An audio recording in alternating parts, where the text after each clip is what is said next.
Guys পঞ্চমী থেকে শুরু হলো পুজো, কিন্তু দশমী পরেই শেষ। কখন যে দুর্গা ঠাকুর আসলো আর কখন যে চলে গেল টেরই পেলাম না। বাই দ্য ওয়ে, আজকেই দশমী পরের দিন আর আমরা এসেছি কার্নিভাল দেখতে।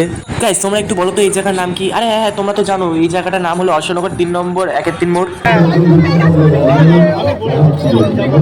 দেখেছো তো গাইস? হ্যাঁ আমি জানি এরকমই হওয়ার কথা, কারণ এতই মানুষজন বলে সবাই ব্যারিকেডের ভেতর থেকে ঢুকে যাচ্ছে বলে পুলিশরা তাদের আটকানোর জন্য এই স্টেপ নিতে বাধ্য হচ্ছে বলেই ঝগড়া শুরু হয়ে গেছে। বলতেই বলতে নারায়ণ গোস্বামীও চলে এসেছে আর আমরা একটু এগিয়ে যাই যাতে আরো ভালো মতন দেখতে পারি। গাইস ফার্স্টে যে ক্লাব কমিটি সেটা হচ্ছে আমাদের অশোকনগরের শক্তি সাধনা ক্লাব। তো দেখতেই পাচ্ছ কত সুন্দর একটা লাইটিং, আর তার সাথে হচ্ছে দুর্গা মায়ের প্রতিমাটাও খুব সুন্দর একদম।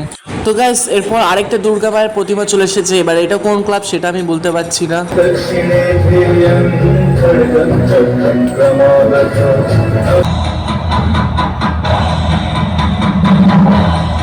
তো গাইস সবকিছু দেখে নেওয়ার পর এবার রওনা দিই বাড়ি যাওয়ার উদ্দেশ্যে। তো গাইস তোমাদের যদি এই ভিডিওটা ভালো লাগে তো চ্যানেলটাকে লাইক আর সাবস্ক্রাইব করে দেবে।